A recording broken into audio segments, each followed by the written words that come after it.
getting us on 93.9 FM, 93.5 FM if you are in Kabwe, and 90.5 FM Lusaka and parts of the southern province and the surrounding areas. Tonight on Talk at 6, we have Mr. Erasmus Chendela Mukondo, who is a member of the Patriotic Front PF Media team in charge of information and publicity, and we will be discussing various matters relating to the party and politics at large. Good. I should welcome the guest. I don't know if we've met this year, but this is our first time we're meeting. So I should say Happy New Year. Yes, Happy New Year. Same to you. Welcome, and good to have you. Wow, it's so humbling to be here once again in this new year. And we just continue praying for our nation, that we continue being resilient in these hard times of COVID-19. Indeed. Yes. All right, so that will be our guest tonight on Talk at 6, Mr. Erasmus Chendela Mukondo, who is a member of the media team, the Patriotic Front media team, and he is in charge of information and publicity. Now, let's pick it up from this particular issue, Mr. Mukondo. The president did address the nation last Friday through Parliament, and he did highlight, issues from his speech. That is the State of the Nation address.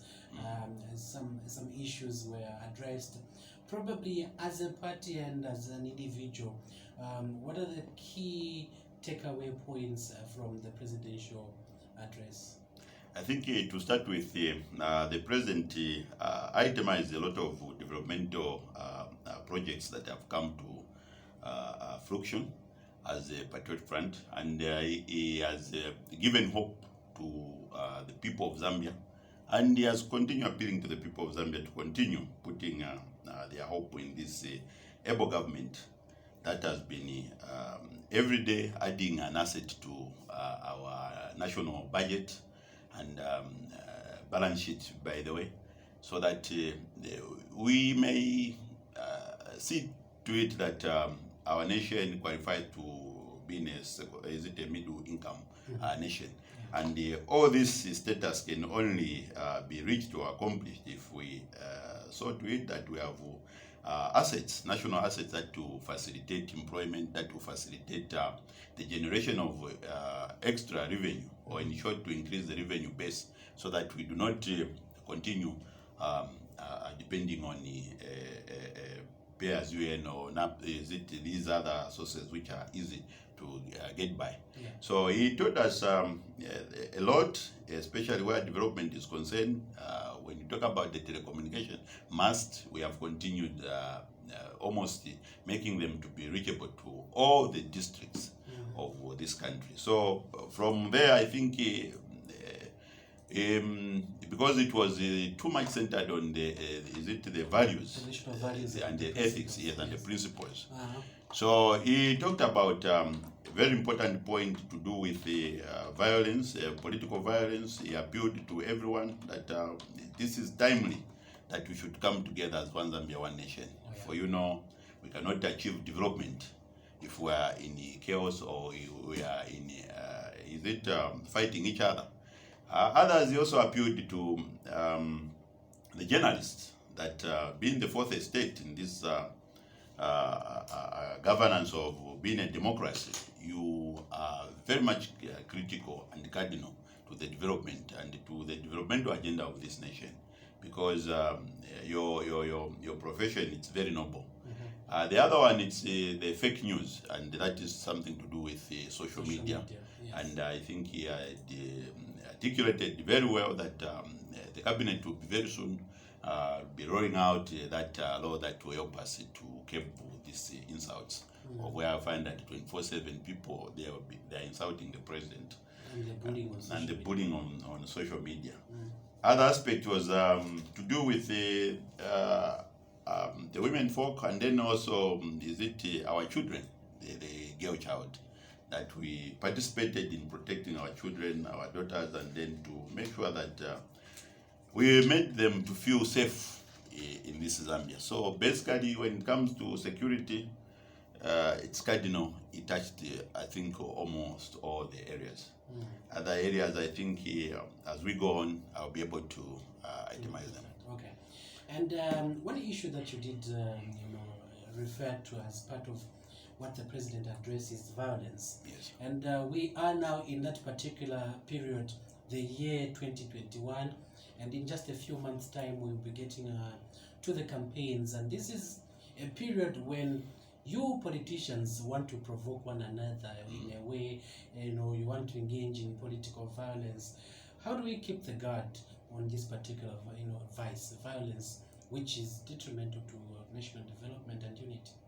The president categorically appealed to everybody that this issue of violence, it takes two to tango, and it's imperative that it becomes cardinal that all of us, we have only one Zambia, and God has stopped giving nations or partitioning nations. So basically, we have only one Zambia, and that one Zambia, it's this only one nation, which is only for the Zambian people. And the Zambia, it cannot be there if we continue coexisting together.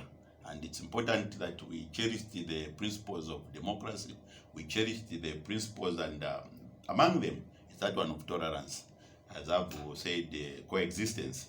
So basically, let's support the leadership which is there, so that at the end of the day, we may have that peaceful election, and we'll be able to sleep and find the following day that there is a new leadership that will be ushered in.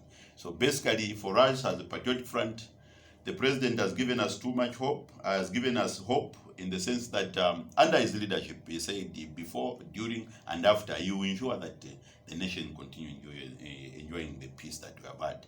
And for us, we don't need to fight. We have development which speaks volume for us, which campaigns for our president. And the president himself is a peaceful person. By the way, he's the head of state, and that comes with being the commander-in-chief. At his disposal, he has the army, the defense forces, that is inclusive of the national service, the police, and the prisons. So basically, I think we do not need anyone to be thrown into the prison. We do not need anyone's liberties to be curtailed. But as Zambians, we can move together, especially that emphasize on that we shouldn't find ourselves fighting against those who are in authority, especially the police. But the onus, it's on us as Zambians. This is not the end of Zambia. We have had a successful elections, very peaceful election, if you remember very well. The gallantry leader one, Kenneth Kaunda, is still living among us. Yeah. He left a very good record. He never even killed them. He never shed any blood when he lost the election in 1991. And Chiluba, when he took over, it was successful in 1996. We never lost anyone. And even in 2001, when Mwanawasa was ushered into power. So it is even in 2008, when Rupia Banda took over power, the reins of power, and then also finally when the Patriotic Front got in power in 2011. So basically, our appeal is Zambia is for all of us, and it's imperative that democracy is defined by the way we accept the outcome of the elections. We are into this together, and those who do not want to accept the result or to accept the outcome of the election, they should stop participating. Otherwise, the elections, they are for all the Zambians to decide. It's not for one individual, it's not for one political party, but it's for all of us. So let the Zambian people decide, the 18 million. After all, whether you are a Republican president, you are a political leader president, you are only cast once. Yeah. You have only one vote. Yes. So that's the equality that comes with this election. So we are a multi-party democracy. Whether you like it or not, you must cherish the tolerance that comes with it, and then also the coexistence that comes with multi-party politics. So plural politics, it entails a lot, and especially that our former Republican president and late Chiluba, he pushed us further, and he declared Zambia as a Christian nation. So with what the president was talking about, he spoke very well, he articulated issues in tandem with this Christianity clause. So basically, we are here with a civilized president. We are here with a president who understands the law. We are here with a president who is very peaceful.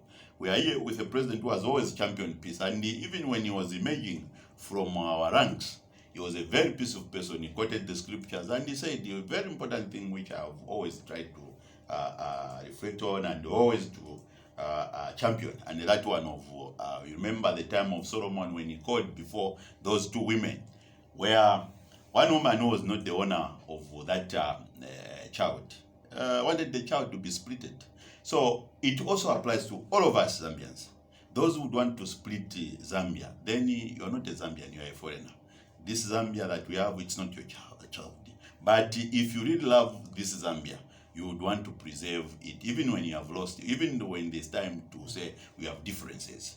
But that's a very good reflection that we need to have. It also applies to this very day that we use the wisdom of Solomon. What happened, I think it shows who was really the owner of that child. So Zambia is for of us, and it has been 56 years. And these 56 years, we have achieved a lot. We have achieved a lot. The first thing which we have achieved a lot is the lives of the Zambians. Every individual, that is 80 million of us, everyone counts. That life counts. And this is the reason why, even as we go into this election, we remember that we are in this pandemic, the COVID-18, and as we prepare ourselves toward COVID-19, sorry, Yeah. 19 years. So we need really to make sure that we will continue protecting our people, and we do not expose our people unnecessarily to the risk of COVID-19. So basically, it brings in a new perspective that we are operating in, and the love that we have for this country has to continue. Okay. All right. You've highlighted quite a number of things from the presidential address that was given on Friday, but we have certain sections of society that still downplay this particular State of the Nation address. They described it in so many different ways, so many words, just to discredit the same address by the president. Is this the kind of politicking Zambia has embraced, where nothing good comes from an opponent? It's unfortunate that we have such a position as we stand today. But unfortunately, I think the Zambian people, the 80 million Zambians, they are the one who decides. They are the one who sees the development that the president has been talking about. And if the president had not articulated issues as they stand today, if he was lying at all, we would have seen how social media would have gone on. But we have, as you have rightly said, the opposition, unfortunately, would want not to accept the position in which we are. If you remember very well, I would want to borrow from the late Michael Sata when it comes to developmental issues. He was very good when it comes to praising the late President Wanu Mwanawasa, may his soul rest in peace. And he borrowed from Levi Patrick Mwanawasa's own statement. He said, without this man, I wouldn't have achieved what I have achieved so far. He has been a very constructive man when it comes to criticizing me. So basically, I think what Mwanawasa had said, the opposition that we had offered to the MMD, it was constructive. And for us, we had the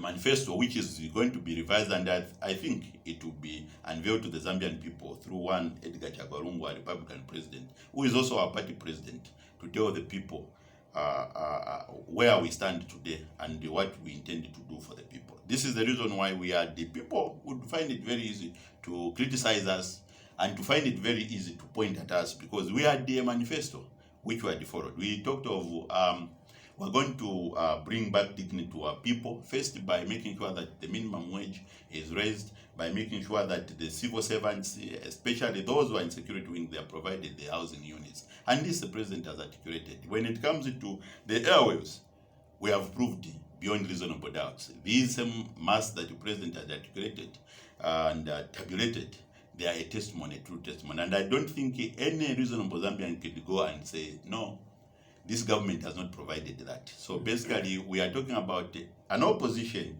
that has deliberately closed their minds, that has made themselves... We should be taking a break for the news headlines, and we'll be back right after the headlines. This is Talk at 6, on Millennium Radio.